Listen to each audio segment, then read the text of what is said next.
Hello, Anderson County. This is Councilman Brett Sanders recapping May the 7th, 2024's council meeting. First of all, we had our resolution proclamations to recognize the peace officers as Memorial Day.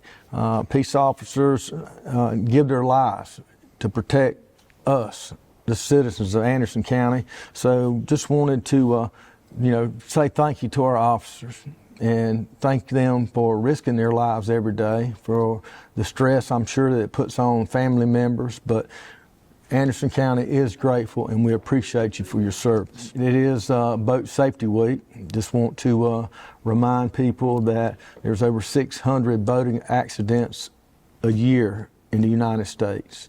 And over 60% of that those deaths could have been avoided by just wearing a life jacket. So I know the weather's getting beautiful out here and we have beautiful Lake Hartwell. So as you're boating, please, wear a life jacket, take it easy on the alcohol, pay attention to other boaters and just have safe fun. And finally, we had North Point Elementary School was recognized as Palmetto's finest school. So we'd like to thank the teachers, principals, administration at that school for enlightening and brightening the minds of our youth. They are the future.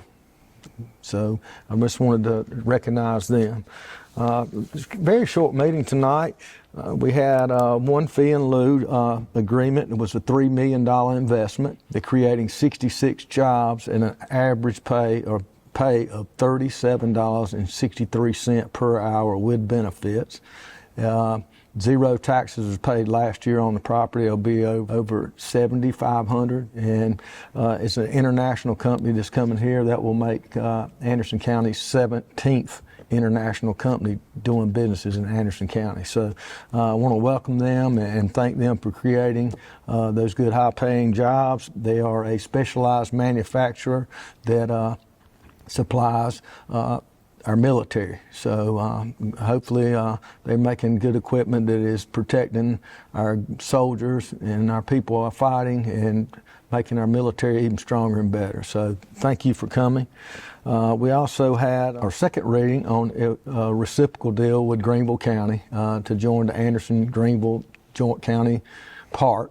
When that allows companies to take advantage of any state, federal, or benefits that's offered through the states. And it is a reciprocal relationship. As I said, all the taxes and fees that they pay in Greenville, Anderson County receives 1% of that, and it's likewise with us on Anderson projects. So glad we could assist Greenville County. And finally, we had first reading on our budget. Also, we had a finance committee meeting April the 30th.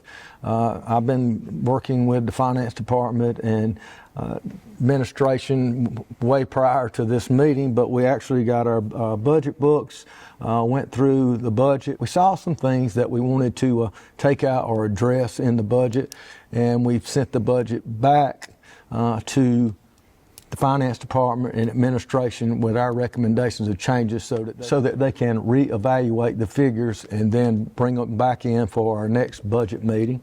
And tonight, there's no tax increase, which is always good, and I always fight for no tax increases. And there was some misconceptions on Buc-ee's in Anderson. First of all, the county hasn't spent one dime for Buc-ee's or two Buc-ee's. There was a $30 million saver in our budget, and that was on when Buc-ee's came in. I think they spent $1 million doing an engineer study, and they found out we had some issues with the bridge on 178.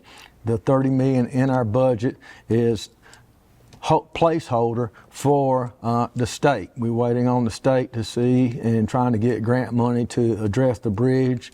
And the other thing, Buc-ee's, it went into an area that was zoned. It was zoned 22 years ago. And Buc-ee's met all those zoning requirements. That's what how they wanted it zoned. Well, in a zoned area that meets it, nothing comes before county council. The county council has never voted on a Buc-ee's, for a Buc-ee's, or against a Buc-ee's. I mean, we have nothing to do with it. Now, the one across the street they were trying to do, the Love's truck stop. Well, it had the same zoning, But Love's was wanting to do a diesel mechanic shop there, allow trucks to be parked overnight there. And the good thing about the zoning was it did come before Anderson County because they were requesting to change that zoning. And fortunately for me and the people in District 4, we were able to shut that one down. But again, County Council hasn't voted on anything for Buc-ee's. It doesn't come before County Council, and there has not been one cent tax dollar of any of the residents in Anderson County spent to do anything for Buc-ee's. And the $30 million placeholder in the budget that people are seeing some confusion about, and just want to clarify, is to fix the bridge no matter what happens there. That is money, like we said, that is parked in the budget, but we're waiting on state funding and waiting on the state. And the state, I think they have deadlines when they have to have their budget passed, just like we do. That's why we did a title only tonight. You know, that's why I wanted to share the information, no tax increase, and let people know what's going on, because, you know, we have been, or I have been, the finance department has been, we've been working on the budget for months, and we will have the budget done in time and voted upon. And again, I appreciate everyone tuning in. I appreciate the opportunity to serve you. If you have any questions whatsoever, don't hesitate to call. My personal cell number is on the county website, and I think every other council member's is. So if you have some calls, if you don't know who your county council person is, feel free to call me, and we'll take care of it.